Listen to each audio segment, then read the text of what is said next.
छात्रों, आपको UP board class 12 math से क्लास लेकर आए हैं। अध्याय 4 सारणिक। पहला सवाल है, देखिए, यदि सारणिक x2 18x बराबर 6 2 18 6 हो तो x बराबर है। सॉल्यूशन देखिए इसका, बहुत ही सरल सवाल है। x2 18 x बराबर 6, रो देखो, फिर दूसरी रो क्या करें। पहले इसका प्रसार करेंगे तो इसकी मल्टीप्लाई ऐसे हो जाएगा, ये हल करेंगे इसे।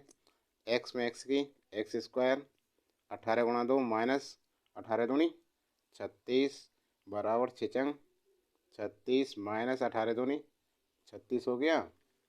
ठीक है, अब देखो एक्स एक्स स्क्वायर माइनस 36, इसे हल किया, 36 में 36 गया 0। अब चार एक तरफ, अचार एक तरफ, 36 इधर ले गए। ठीक है, और ये हो गया, देखिए एक्स स्क्वायर बराबर 36 और जी एक्स बराबर रूट 36, इसलिए एक्स बराबर वर्गमूल किया इसका, प्लस माइनस कितना आया 6, प्लस माइनस 6 आएगा। अतः विकल्प कौन सा सही है, जल्दी से देखिए। विकल्प बी बिल्कुल सही है, विकल्प बी सही है। पहला सवाल हो गया। अब चलिए सवाल नंबर 2 पर। समझ में आया पहला सवाल। दूसरा सवाल देखिए, दूसरा सवाल सामने है आपके। सिर्फ हम वेरी वेरी इंपॉर्टेंट सवाल ही लेकर आए हैं, ठीक है, तो बड़े ध्यान से कीजिए। देखिए, सिद्ध कीजिए कि इतने बराबर इतने सारणिक का मान। तो सबसे पहले लेफ्ट हैंड साइड लेते हैं, सॉल्यूशन। देखिए 13 16 19, इसमें हल करने के लिए सबसे पहले क्या करें हम, R2 R3 करें।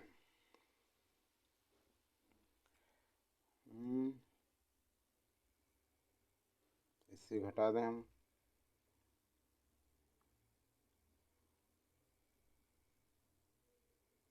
देखो R3 देखते हैं पहले। R3 में से यदि हम R2 हटा दें तो क्या प्राप्त होगा हमें। 13 तो R2 ऐसे लिख दो,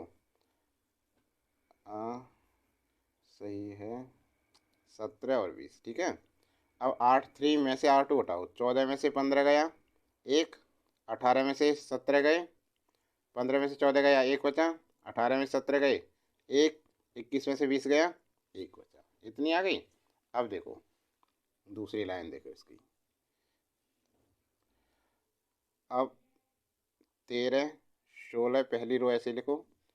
अब R2 रो, दूसरी रो में से पहली रो घटा देते हैं। ठीक है, ऐसे जरूर लिखो, ठीक है ना। अब देखो 14 में से 13 गया एक, 17 में से 16 गया एक, 20 में से 19 गया एक।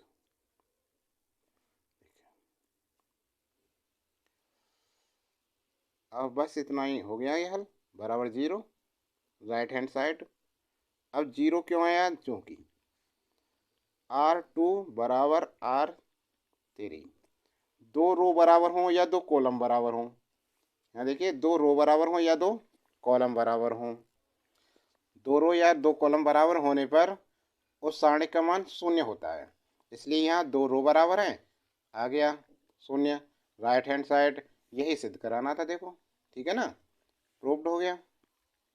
PRO।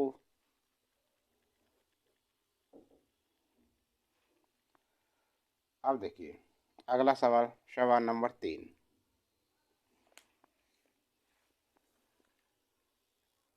तीसरा सवाल देखिए। अब यदि ओमेगा इकाई का घनमूल है तो सिद्ध कीजिए कि 1 omega omega square 1 omega omega square तीनों है।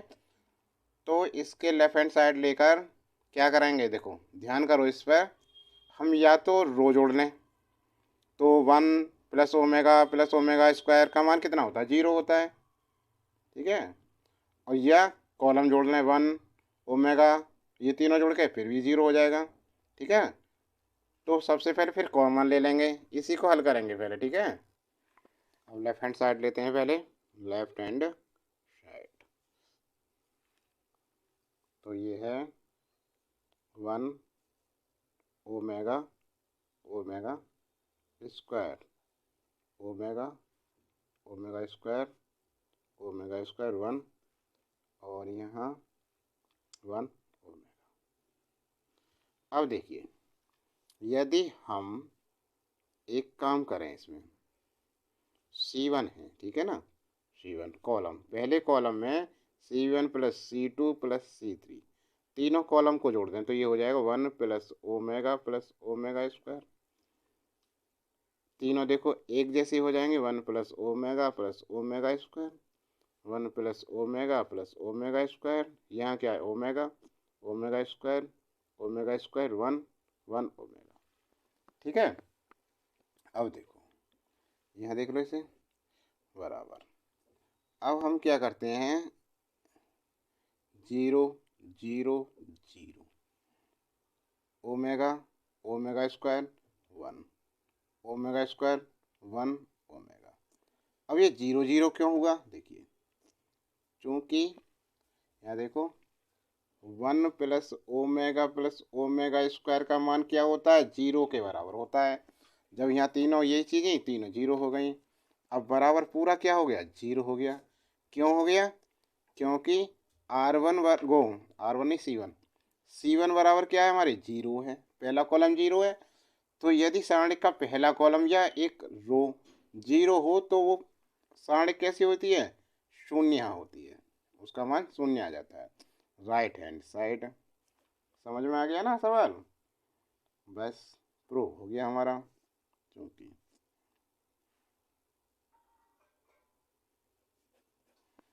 अब सवाल देखिए, चौथा सवाल नंबर 4, समझ में आ रहे होंगे आपके, अच्छे समझ में आ रहे होंगे। चौथा सवाल देखिए भाई, चौथा सवाल आपके सामने है। अब इसके भी लेफ्ट हैंड साइड सिद्ध कराना है, तो लेफ्ट हैंड साइड लेंगे सॉल्यूशन में। देखिए, जब लेफ्ट ली, लेफ्ट पे ध्यान, लेफ्ट लिख लें पहले, देखो लिखते हैं ऐसे।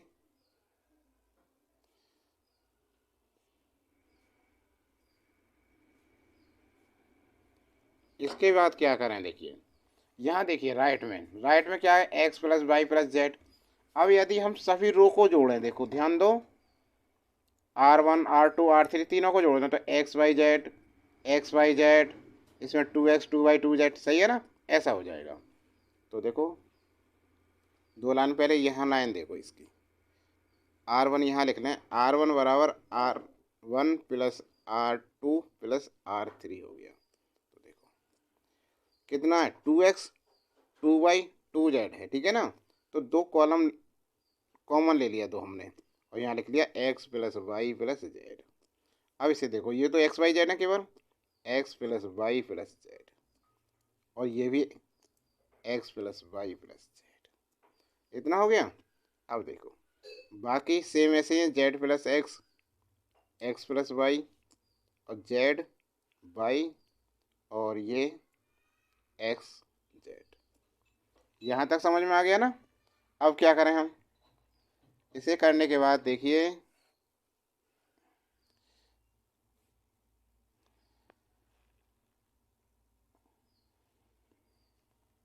कॉमन ले लें, x plus Y plus Z common ले लिया। जब हमने कॉमन ले लिया यहाँ, अब यहाँ देखिए कॉमन ले लिया तो ये हो गया X plus Y plus Z, common आ गया। और यहाँ क्या शेष बचा, 2, और Z plus x, x plus Y, पहले यहाँ लिखो, यहाँ एक बचा, यहाँ एक बचा,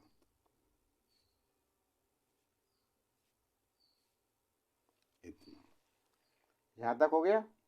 अब देखिए, अब क्या करें, इस एक से हम इन दोनों को फिनिश कर सकते हैं, ठीक है ना। तो देखो, x plus Y plus Z,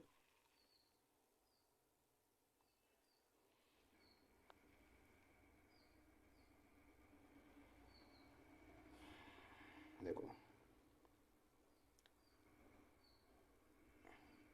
C1। पहला कॉलम देखिए, यदि पहले कॉलम से हम दोनों कॉलम C2 और C3 को घटा दें तो देखो 1 और 1 2 में से 2 गया 0, x plus Z, x minus के इन दोनों घटाएंगे तो एक्स और जेड ये भी 0 हो गई, वाई जेड, वाई और वाई तो 0 हो जाए, लेकिन एक्स माइनस जेड बचेगा। यहाँ क्या बचेगा? X minus Z, x minus Z बचा। ठीक है, अब लिखो एक और चीज़ करते हैं। देखो C2 लिखो, यहाँ C2 में से C3 घटा दो तो 1 माइनस 1 ये भी 0 आ जाएगा, है ना। ठीक है, 0, ये 0 हो गया। अब यहाँ क्या आया? जेड, C2 माइनस C3 है, जेड माइनस एक्स और वाई माइनस जेड, इतना हो गया। और इसे 1 एक्स और जेड, समझ रहे हैं यहाँ तक? अब देखो इसका प्रसार करें, प्रसार करने पर किसके? C1 के सापेक्ष, C1 के सापेक्ष।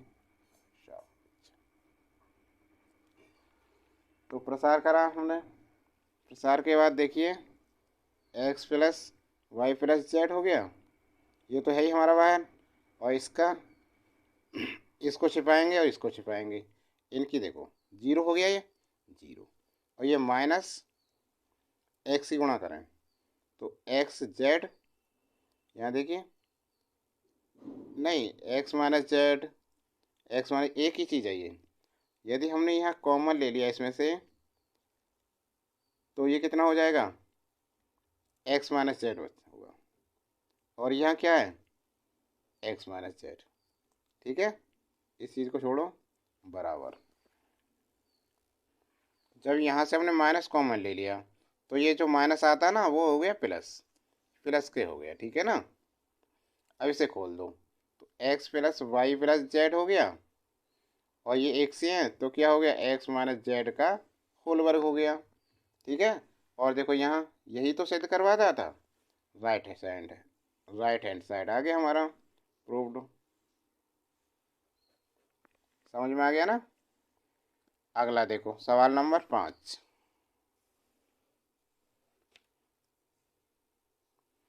पांचवा सवाल आपके सामने। अब पांचवा सवाल आपके सामने है, ये भी सिद्ध करना है, प्रूव करना है। तो सबसे पहले लेफ्ट हैंड साइड लेते हैं हम। देखो लेफ्ट हैंड साइड में देखें हम, ध्यान दो इसमें, यदि हम ये सी कॉलम, ये C1 है, ये C2 है, ये C3 है, ठीक है ना, ये कॉलम है।